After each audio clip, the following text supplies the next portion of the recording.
আমাদের লক্ষ্য রাখতে হবে, মনে রাখতে হবে, আমরা যেন কখনোই আমাদের প্রতিবেশীর মানুষকে আঘাত না করি, প্রতিবেশীর মানুষকে যেন আমরা কখনোই কষ্ট না দেই। আমরা অনেকে কষ্ট দিই, অনেক কষ্ট দেই।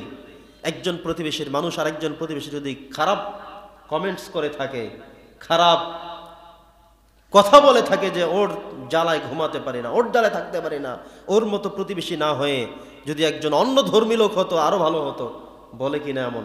অতএব এই কাজ কেউ করবেন না। প্রতিবেশীর মানুষকে কখনো কষ্ট দেওয়া যাবে না, স্বয়ং আল্লাহ রাগ করবেন। প্রতিবেশীর মানুষকে সব সময় একটা দা চাইতে আসছে, আপনি বললেন কি দা কিনে নিতে পারো না, এটা বলবেন না। আল্লাযীনা হুম ইউরাউন ওয়া ইয়ামনাউনাল মাউন, আল্লাহ বলছেন যে যেগুলো নিত্য প্রয়োজনীয় জিনিস এগুলোকে খুঁজতে আসতে নিষেধ করবেন না।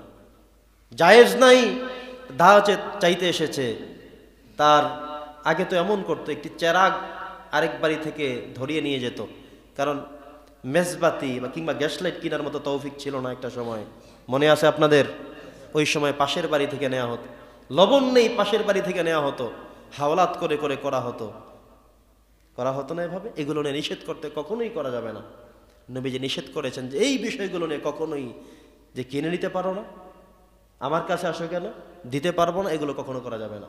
বরং তাকে শর্ত দিয়ে দিবেন, এখন নিবে, কি কাজ করবে, বিকেলের মধ্যে ফেরত দিতে হবে, কিংবা 1 ঘন্টা পর আমি কাজ করব, তখন এটা ফেরত দিতে হবে, তার আগেই এভাবে বলে দিতে হবে। কিন্তু আপনি দিবেন না, পারবেন না, সে কথা বলার সুযোগ নেই। আর আপনি যদি কারো থেকে আনেন, তিনি যেই শর্ত দিয়ে দেবেন সেই শর্ত আপনাকে রক্ষা করতে হবে, পালন করতে হবে। আপনি এনে মন মতো নষ্ট করে আবার ফেরত দেবেন, এটা যেন কখনোই না হয়। প্রতিবেশীর মানুষ বিপদের মধ্যে পড়ে গিয়েছেন, আপনাকে বলেছেন ভাই একটু হেল্প করেন, কষ্ট দিয়ে শ্রম দিয়ে একটু হেল্প করতে হবে। একটা মানুষ অ্যাক্সিডেন্ট করেছে রাস্তার উপরে, এখন তার কেউ নেই, আপনি তার পাশে, এখন আপনি তার প্রতিবেশীর মানুষ, আপনি দ্রুত তাকে সেখান থেকে উত্তোলন করে হসপিটালে সুন্দর সুচিকিৎসার জন্য তাকে আপনি ব্যবস্থা করে দিতে হবে। এই সময় তো তার ভাইকে ফোন দিলেন, বাবাকে ফোন দিলেন, কেউ এখানে আছে, এসে তাকে নিতে পারবে না, তাদেরকে অবহিত তো করবেন, ভিন্ন কথা, কিন্তু ইমার্জেন্সি ইমিডিয়েটলি আপনাকে কি করতে হবে সেই ব্যবস্থা আপনাকেই করতে হবে। প্রতিবেশীর মানুষ সিজারের রোগী, কিছু পাচ্ছেন না, আপনার কাছে অটোওয়ালার নাম্বার আছে, অ্যাম্বুলেন্সের নাম্বার আছে, ফোন করে আপনি হেল্পটুকু করেন। আপনি মনে করলেন ও আমার দরকার আছে নাকি, না এটা বলবেন না, আমার দরকার আছে কি নাই সেটা এখন বুঝবেন না, সময় মতো বুঝবেন। আল্লাহ তাআলা আপনাকে এমন একটা বিপদ দিয়ে রাখবেন যে সময় আপনি কান্নাকাটি করে কোনো মানুষকে খুঁজে পাবেন না। আপনার কাছে নম্বর থাকতে পারে, দুঃখিত বলবে, নাম্বার ডায়াল করতে পারেন, সে রিসিভ করবে না, আরো বেশি বিপদে পড়তে পারেন।